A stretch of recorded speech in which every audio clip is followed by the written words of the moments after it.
Hi అండి, welcome to my channel. ఈరోజు మన ఛానల్లో బ్యాచిలర్స్ కూడా ఈజీగా చేసుకునే చికెన్ ఫ్రైని ఎలా ప్రిపేర్ చేసుకోవాలో చూద్దాం. ఇందుకోసం మనం ఒక అరకిలో వరకు చికెన్ని కడిగి ఒక బౌల్లోకి తీసుకోవాలి. ఇందులో మనం కొద్దిగా పసుపును వేసుకోవాలి. అలాగే మనకి రుచికి సరిపడా సాల్ట్ను కూడా వేసుకోవాలి. అలాగే ఒక 2 స్పూన్ల వరకు కారాన్ని వేసుకుంటున్నాను. మీరు కారం ఎక్కువ తినే వాళ్ళైతే ఇంకొక స్పూన్ వరకు వేసుకోవచ్చు.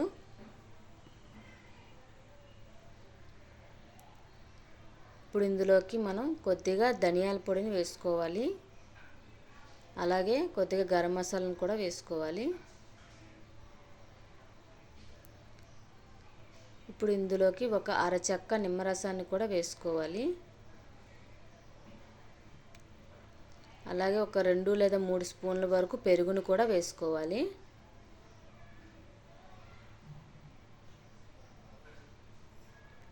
వీటన్నిటిని వేసుకున్న తర్వాత బాగా మిక్స్ అయ్యేటట్టు బాగా కలుపుకోవాలి.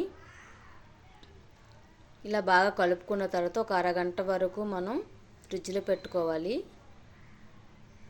అప్పుడన్నా మనకు మసాలా కానీ లేదా ఉప్పు అదంతా బాగా పడుతుంది. ఇప్పుడు స్టవ్ ఆన్ చేసుకొని మనం కళాయి పెట్టుకొని కొద్దిగా ఆయిల్ వేసుకోవాలి. డీప్ ఫ్రై కాదు కదా, కొద్దిగా ఆయిల్ వేసుకుంటే సరిపోతుంది, మరీ ఎక్కువ కాకుండా. ఇప్పుడు కొద్దిగా బాగా సన్నగా కట్ చేసుకున్న ఆనియన్స్ని, పచ్చిమిరపకాయలను కూడా వేసుకోవాలి. ఇవి లైట్ గోల్డెన్ ఫ్రై వచ్చే వరకు ఫ్రై చేసుకుని కొద్దిగా అల్లం వెల్లుల్లి పేస్ట్ని కూడా వేసుకోవాలి.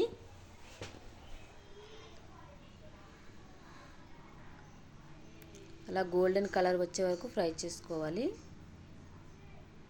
ఇప్పుడు లైట్ గోల్డెన్ కలర్ వచ్చాక మనం సన్నగా టమాటాని బాగా కట్ చేసుకోవాలి. సన్నగా కట్ చేసుకున్న టమాటాలను కూడా ఇందులో వేసుకోవాలి.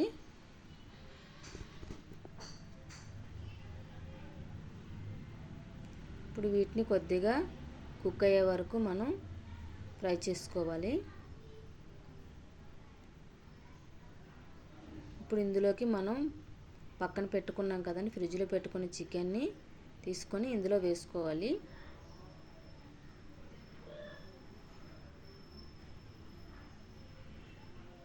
ఇప్పుడు ఈ చికెన్ని మనం బాగా కలిసేటట్టు కలుపుకొని ఫ్రై చేసుకోవాలి. అలా మీడియం ఫ్లేమ్లో పెట్టుకొని ఫ్రై చేసుకోవాలి. హై ఫ్లేమ్లో పెడితే మాడిపోతుంది, లోపల సరిగ్గా ఉడకదు. అందుకని మనం మీడియం ఫ్లేమ్లో పెట్టుకొని ఫ్రై చేసుకోవాలి. ఇలా కొంచెంసేపు మూత పెట్టుకొని కొద్దిసేపు తర్వాత మళ్ళీ మూత తీసి ఫ్రై చేసుకోవాలి. అలాగే ఒక 5 మినిట్స్ వరకు మూత పెట్టిన తర్వాత ఇలా వాటర్ అంతా బయటకు వచ్చేస్తుంది, మనకు చికెన్లో ఉన్న వాటర్ అంతా. ఇప్పుడు ఆ వాటర్ అంతా అయ్యే వరకు మనం ఫ్రై చేసుకున్నాక ఇగో ఆయిల్ ఇలా తేలుతుందండి పైకి. అప్పటి వరకు అలా ఫ్రై చేసుకోవాలి. ఇంతేనండి, కొద్దిగా కొత్తిమీర, కరివేపాకు వేసుకుంటే మనకి ఎంతో టేస్టీ అయిన చికెన్ ఫ్రై రెడీ అయిపోయినట్టేనండి. నచ్చితే లైక్ చేయండి, షేర్ చేయండి, సబ్స్క్రైబ్ చేసుకోండి. Thank you.